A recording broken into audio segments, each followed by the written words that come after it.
This is Sales Players, and I'm your host, Jesse Woodbury.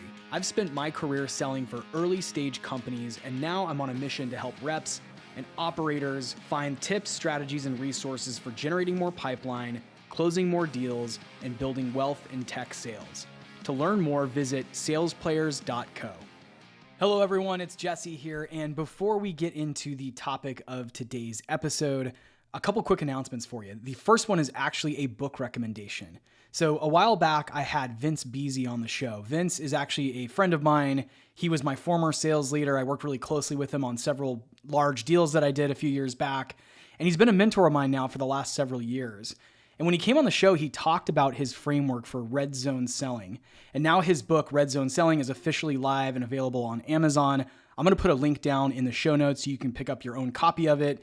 But let me talk a little bit about it because I did get an advanced copy of Red Zone Selling, and I was able to actually even write an endorsement for it that you'll find in the front cover of the book, which is pretty cool. So this is probably the best sales book I've ever read. I'm probably a little bit biased, but this was the most actionable sales book that I've read. It breaks down very specific ideas and plays that you can run to get more strategic in your deals, to get tighter around your deal operating process, and just generally ways you can build goodwill with your champions, develop a better executive presence and acumen, and so much more. Go and check out Red Zone Selling. Again, a link is going to be down in the show notes to go pick up your copy on Amazon. The next announcement I have is on the topic of the month of August. We're halfway through August, but I think August is actually one of the most important months in B2B. And the reason for that is because now all the execs and leaders are back in the office, kids are going back to school, and so it's a good time to start thinking about the end of year strategy. So you as a B2B seller need to start thinking about your end of year strategy. We're already in the second half of 2025. How are you going to crush it for the rest of the year? What things are you going to do to make sure that you close all the business that you have out there? And because I think August is so important, I'm actually offering a promo rate on my one-to-one coaching. Usually my coaching starts at $250 per hour, but for the month of August only, I am dropping that down to $99 per hour session. And it'll give you a chance, if you've been on the fence for a while, if you've ever considered doing coaching with me, but didn't want to pay $250, this is your chance to try it out for much less. And I promise you, you're going to get a massive ROI from working with me. We can go over a bunch of different things. There's a lot of outcomes that I can focus on in the coaching. Some of it's sales performance related. We can go through your process for things like discovery or proposal delivery or telling a strategic narrative. Or if you're looking to level up in your career, you're trying to find your next role, you're interviewing right now and not having any luck, we can also go over a plan to get you your dream job in tech sales. So there will also be a link for that down in the show notes. It's a Calendly link. You just click right through. And before you book the hour, it's going to ask you for a credit card. And again, it's $99 for the month of August. This is only available until the last day of August at basically midnight Pacific time. Now, if you want to book the session out to September or October or November, it doesn't really matter to me, but the session does have to be booked inside the month of August. So looking forward to working with more of you and hope you'll consider working with me one-on-one on some coaching. Now, let's get into the topic of today's episode. I wanted to talk about the importance of networking in enterprise B2B sales. And the reason networking is so important is, one, you can really streamline your performance in sales by being good at networking. And that's networking with your buyers and your partners and even your peers and colleagues can help you get better at building pipeline because it's so much easier to get warm introed into somebody versus having to go cold and try to build pipeline completely cold. The other benefit to it is when you have a really strong network and you're needing to find your next opportunity, it makes it so much easier to be able to reach out to people that you've worked with, that you've built relationships with, and find out what they're working on and understand how well they like their role and get referred into employers that you might want to go work for.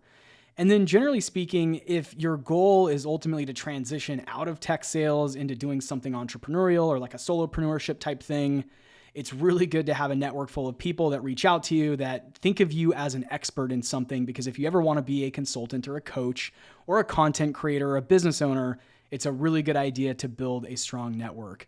So there's really no downside here. And of course, there's the old cliche that your net worth is in your network. And I really believe that. I think because of some of the people that I've known over my career, they've put me into positions that I wouldn't have otherwise had access to had I not known those people and been privy to opportunities that wouldn't have existed had I not been connected to certain people. So I wanted to spend today's episode just talking about a few ways that you can develop your personal network, your professional network, and how you can start to build a Rolodex and a community around you and your career and what you're working on. So the first idea that I'll share is to be part of networking communities. Now, this is so much harder to do post-pandemic. I know that. It used to be that when I lived in Austin, I would go and put myself out there. I would go to weekly meetups at different tech startup incubators. I once went to an industry event for the buyer persona that I sell to. Actually, I did that a lot of times, not just once. I would attend sales meetups and be part of different sales communities. And you can do that too. And if you don't know where to start with the Sales Players community. We have a free Slack channel. There's a link in the show notes to join. In that channel, we try to post jobs. There's always some dialogue going on. I try to keep the channel pretty active with questions and ideas. And I really try to share things from my own playbook. And I genuinely connect with the people in the community as well. So be sure to join that. That's a great way to get started. There's hundreds of other sellers in there. And that might be one place to get started on your networking journey. Another thing you can do is go out and join other virtual sales networks. And then, of course, there's tons of in-person networks. By the way, you should also join networks for the people you sell to. If you sell to DevOps engineers, I can guarantee that there are DevOps meetups in your city or somewhat close to you, or there's virtual DevOps meetups. So be sure to join networking groups and communities. The other idea I have is you want to keep in touch with people that you've worked with and people that you've sold to. Keeping in touch is, for a lot of people, a chore. But for me, I really value it. I love shooting people a text message every couple of months. It doesn't have to be super often, but if you had a good relationship with one of your buyers, one of your champions, one of the executives that you sold to, one of your former sales leaders, one of your peers, you should keep that relationship going. I know a lot of people think that once they've moved on from their job, they don't have anything in common with the people that they worked with. I'm calling bullshit on that. I think it is a great opportunity for you to continue to keep in touch with people you've worked with, people you've sold to, people you've partnered with on deals. Even your non-sales counterparts within the companies you've worked for are great resources for you if you're looking to build your pipeline or find your next opportunity in tech sales or in the business. And so it's really important. And the way that I manage this is I just have a lot of times reminders on my calendar to touch base with people. You could probably come up with some fancy tech system to do this, like Asana or Basecamp or something, if you want to like give yourself tasks to follow up. Or you could go old school and just put a reminder in your calendar to check in with someone. And again, that someone could be your former sales leader. It could be someone who purchased from you in the past. And it's just always a good idea to try to stay top of mind. You can use LinkedIn. If you have their cell number, shoot them a text. You can send them an email. There's a lot of ways you can reach people, but I've found it to be super valuable to keep in touch with the people that I've worked with, again, on both the peer side as well as the sales side, the customer side. And it's funny, this morning I actually had an executive who I've sold to many times actually over in the course of my career call me out of the blue, and he's looking for his next opportunity. And he thought of me as someone who could help him, which is crazy. This dude's an executive. He was an executive at a publicly traded company, and he's looking for his next venture and just wanted to call and catch up. And then we started talking about some other opportunities. And what's cool about this is wherever he lands, I can probably sell to him there. So building those types of relationships, and that all started, by the way, years ago.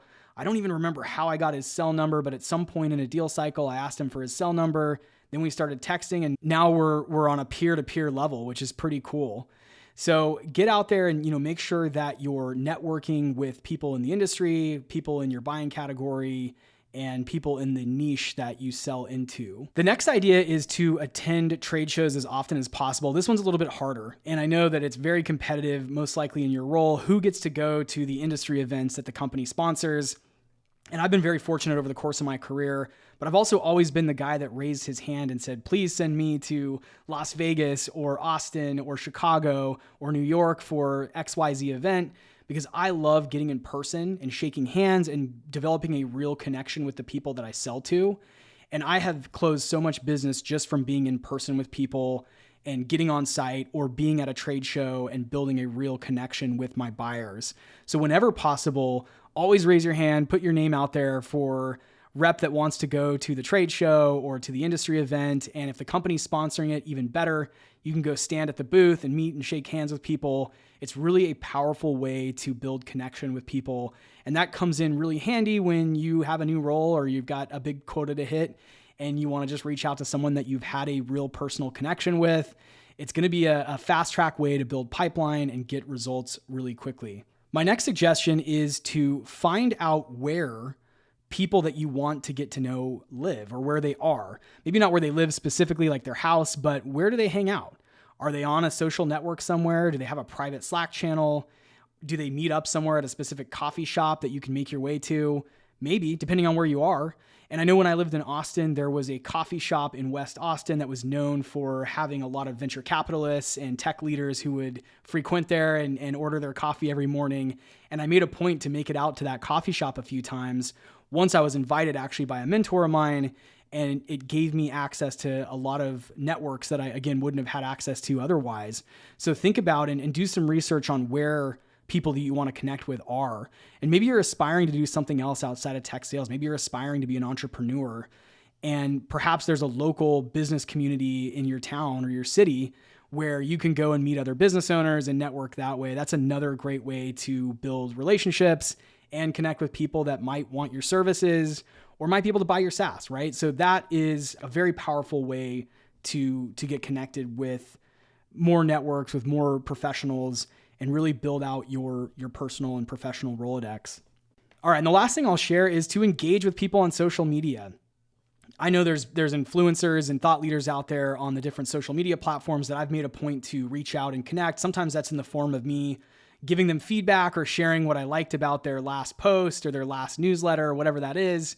So connect with people who are thought leaders in your industry. And you can do that on LinkedIn super easily. Just shoot them an email and tell them you enjoyed their post or that you follow their content and you think they're great. That's how I've connected with most of the guests that have come on the show. And I've had some pretty insane guests come on the podcast. Usually that was just through either cold outreach or some other connection, usually starting with, hey, I've been following you for a while on social media and I love your post. I loved your post about this, or generally your content's really awesome and I soak it up. That's how I've gotten, again, access to so many great people who've come and appeared on the show as guests over the years. And you can totally do it too. There's nothing special about it. It's the same exact skill that you're using in your role to do cold outreach. You just do it to someone who's a specific thought leader in your industry. So that's it, everyone. Really quick episode. Build out your network. That's where your net worth is going to come from. The bigger the network you have, the easier it's going to be to build pipeline and close deals and to find your next great role in tech sales. So I hope you enjoyed listening and have a great week.